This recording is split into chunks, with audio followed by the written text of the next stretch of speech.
In studio attorney Lauren Frieder. Welcome back. Thank you, Brandon. I'm happy to be back. Absolutely. Good to see you again. Frank Charles Miranda Law, Yep. right here in Tampa Bay, Cypress Street to be exact, right in Tampa. Beautiful new building over there. Helping with real estate law, landlord-tenant law, some business liability as well now is kind of a hot topic for COVID-19. It is a hot topic. It's one of the things I thought we could talk about today is some of the lawsuits that have already started to ensue over COVID-related deaths. And most likely we know that the legislative will pass a law that gives businesses immunity or liability protections as it relates to COVID-19 instances.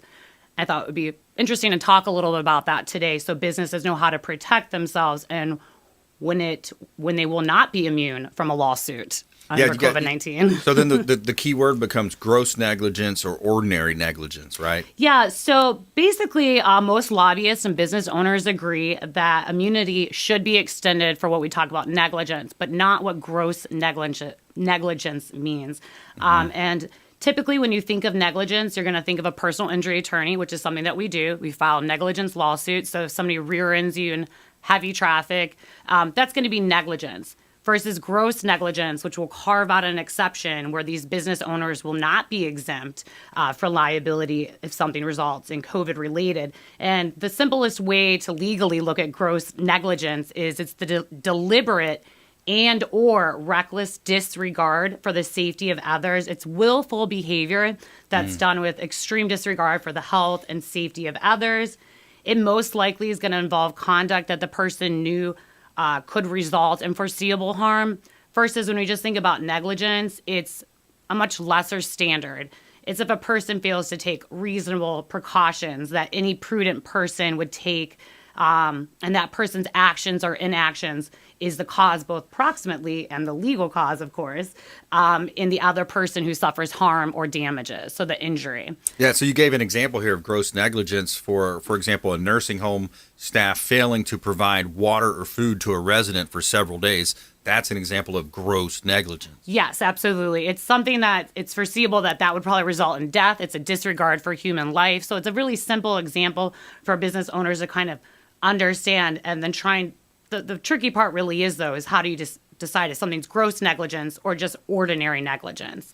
Yeah. And ultimately, the courts will decide as we go through. But I do have some an example that I was thinking about as businesses are going through right now. So, for example, if you have a business that is aware that an employee has COVID and then a patron comes in and they catch COVID and unfortunately they pass away, through tracing, it's then determined that the employer's employee did actually give that patron COVID.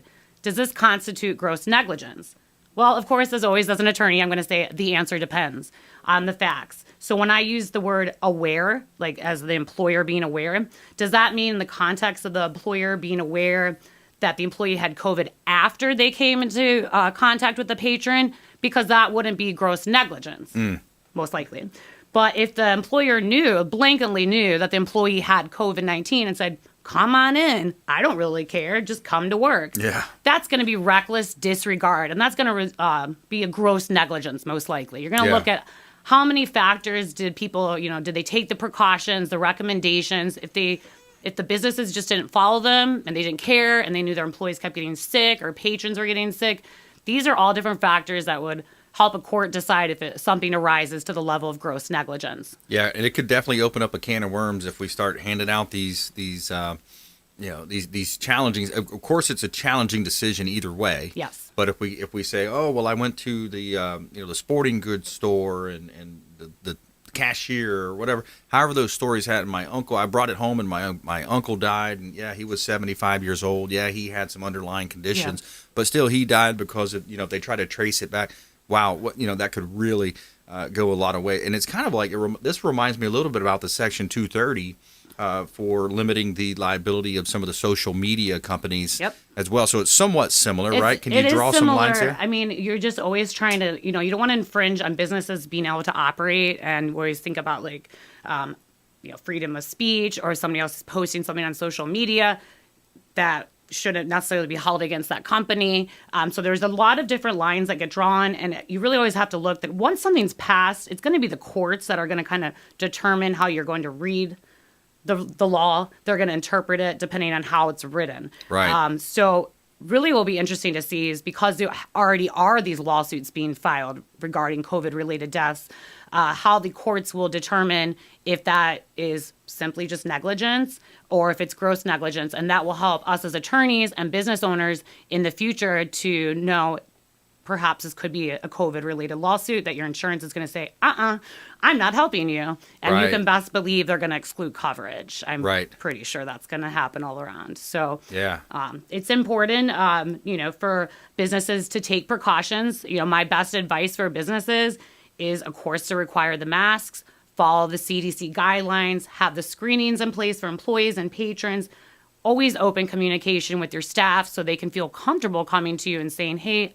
I'm not feeling well. We don't want people taking advantage of the situation, but it is really important. I mean, we know that we're in a surge upon a surge. Yeah. So if you put procedures and protocols in place and then something happens, then that would be just negligence, most likely. So you're protecting yourself and you're going to protect the future of your business. You don't have to worry about those lawsuits that will put you right out of business. Yeah, exactly. If you just join us, we're talking with attorney Lauren Frieder here on the Consumer Quarterback Show. She is representing Frank Charles Miranda Law, FCMlaw.com. They can do real estate closings, real estate law, landlord-tenant issues, personal injury, and I'm sure some others out there as well. Well, we're talking about one, too, the COVID-19 business-related. So it's such a challenging time to be in law. How are the courts dealing with, what's the update there as far as getting into court? Are you doing it over Skype and Zoom? That's a great question, Brandon. Justice Kennedy, our Supreme Court Justice for Florida, he put out new orders. So criminal stuff is going forward, some of it in person. As it goes for civil at this point, by me, we do follow different phase plans. It's not the same as Governor DeSantis's. I would say much more strict and for the health and safety of everybody who walks into the courthouse. So everything I continue to do is via Zoom. I really miss going to the courthouse, but it's really important to be safe. So they did separate some rules for appellate proceedings, criminal, of course, and civil proceedings. The show must go on. You are allowed to do jury trials via Zoom if all parties consent. I know we've talked about that before. Not a huge fan of that idea. A bench trial where it's only a judge, that's fine. But they're going forward. So, I've been doing a lot of evictions via Zoom, via telephonic hearings too. So sometimes you don't even see the person or the judge, but you have a telephonic hearing. So evictions via Zoom. Yeah. I want to talk about that when we come back. Okay. Let's take our quick break here, and when we come back, more from attorney Lauren Frieder. Evictions. The moratorium has been, potentially it's going to be coming up. I think on the 31st. Let's see if it gets extended. But evictions are happening right now. So we're talking about renters, landlords, tenants. We're talking about potential for mortgage evictions if you haven't paid the bank in months, and let's discuss that and talk a little bit about how the strategies would play out. And also our feel-good story of the day, woman pays off $16,000 worth of layaways at a toy store. Stay with us right here on the Consumer Quarterback Show, consumerqb.com. Thanks for listening to My Daddy's Show. For more information, go to consumerqb.com. To get in touch with Brandon. All right, attorney Lauren Frieder is in the house. Frank Charles Miranda Law, FCMlaw.com. Evictions, moratoriums. What are you seeing happening in that space? Well, first I wanted to say congratulations on the book because that's really awesome. That's Appreciate really cool. that. So right now, what do I see happening with an eviction moratorium? So as you know, at the state level, for Florida, there are no more eviction protections. So all we've got left is the CDC moratorium for evictions that expires December 31st. I do not believe it's going to be extended currently. So there's probably going to be a gap from January 1st until when Biden takes office because he has stated that he would like to extend the moratorium. And the reason I'm doubtful that they'll extend the current one that expires December 31st is because they already think, gosh, extend the student loan payments another month for somebody like me. Yeah. So I thought maybe it might be helpful to talk a little bit for ways for landlords since we are doing evictions. They're moving forward quite easily. And I know you wanted to talk a little bit about the eviction via Zoom, but the eviction process and some tips for landlords that want to evict tenants and ways to help save them money because I know a lot of landlords have been affected by not getting their rent payments from tenants for a long time. And then I do have some tips for tenants who might be evicted. Yeah, it's such a challenging time. Look, I mean, check this scenario out. Let's just say, for example, there is a restaurant owner, or insert any type of business here, right? You're forced to shut down. The government says you cannot. And in Florida, obviously, we have a little less of this, with DeSantis at the helm. But in other states, and I heard it said on a radio or maybe a TV show I was watching, that if the government were to impose, hey, you can't work, you can't make money, they should at some point kick in and pay your rents, pay your mortgages. It seems like that's something that was, I forgot what they were quoting, but it said something about almost to the effect of personal property. Yes. If you're taking something from personal property, it should be benefited. And by the way, the government's given out how many trillions of dollars lately? I think it was close to $7 or $8 trillion. Yeah, and a lot of it hasn't been used either, and that's another problem. Yes. So I do completely agree. I mean, I am happy that Florida's open. Obviously we have a surge upon a surge, but you've got to be able to work, keep your businesses open. Right. I do believe there should probably be a state level mask mandate, just for extra precautions. But thank gosh we're in Florida and we are open, and we're able to keep some businesses alive and incomes coming in for people, because I really just cannot imagine. I have family that lives in Ohio and Michigan, and they're under some really strict orders, and their numbers are just rising. So I don't necessarily think shutting down is the answer by any means. Yeah. I don't see that being that effective. So, like we talked about, the evictions are moving forward in Florida. Part of that coincides with Governor DeSantis allowing under Phase 3 for any and all businesses to open. It's a right to work state. It's one of our, rights under the Florida Constitution. So because there's no more protections, unless we're talking about that CDC federal moratorium, which you've got to really understand it. And really, we're already into December. So there's going to be that waiting period, that grace period. I do believe it will probably be extended under Biden. I don't know if there'll be different terms or conditions. Yeah. So in the interim, I was thinking about landlords. So first off, Florida evictions are super easy to understand. It's one of those statutes that reads very well and easy to an ordinary person. You don't have to be a lawyer to really figure it out. Good. So that is Florida Statute 83, and there's 3 parts to it. Part 1 governs non-residential tenancies, and Part 2 governs residential. And Part 3, I got to be honest, I think it has to do with like mobile homes. Or storage units. I don't deal with that one, but I know there's 3 parts. Yeah. So I was thinking about ways for landlords and stuff that I see for them to go ahead and start evicting people and save money, since they've lost a lot of money. Yep. So one of the most important things that I tell my clients, whether it's residential or commercial, but we'll stick more with residential today, is to serve a proper 3-day notice to vacate or pay rent in whatever money is owed in rent, which gives the tenant 3 days to pay the outstanding monies owed or to surrender the property. And you've got to serve it properly. Typically, that means you're going to post it on the door. I prefer a service process server to do that, because then it's even more beneficial if you have to go to court and file that eviction.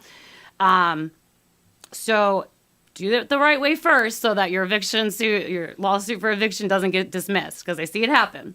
So, Lauren, we're running out of time, but I wanted to get to this scenario. I had a gentleman call me. He said his girlfriend was living in the house, been living in the house. It was an ex-girlfriend, by the way.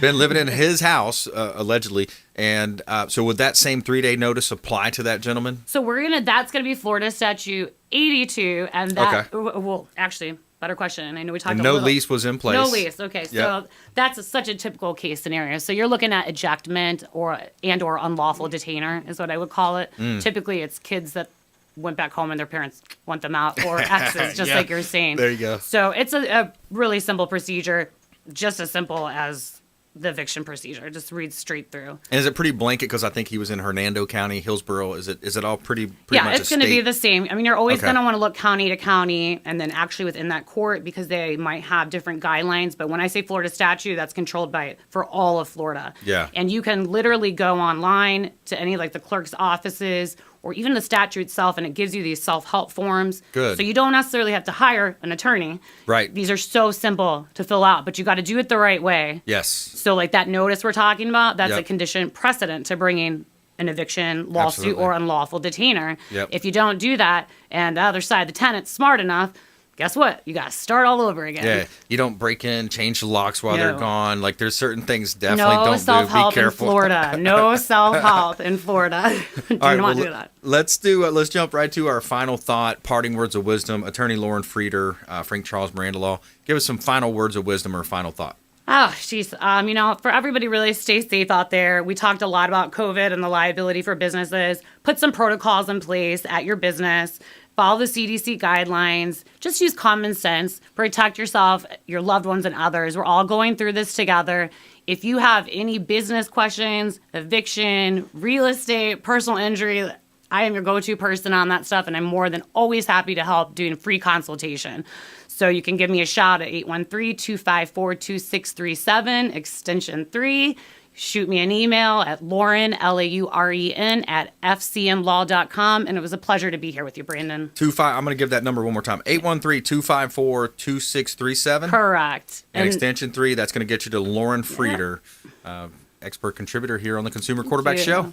All right, good stuff. We're coming up. We got Fred DeFelice, all that you'd want to know about water and probably some things you might not want to know about what's in your water supply right here on the Consumer Quarterback Show. Stay with us. We'll be right back after this short break.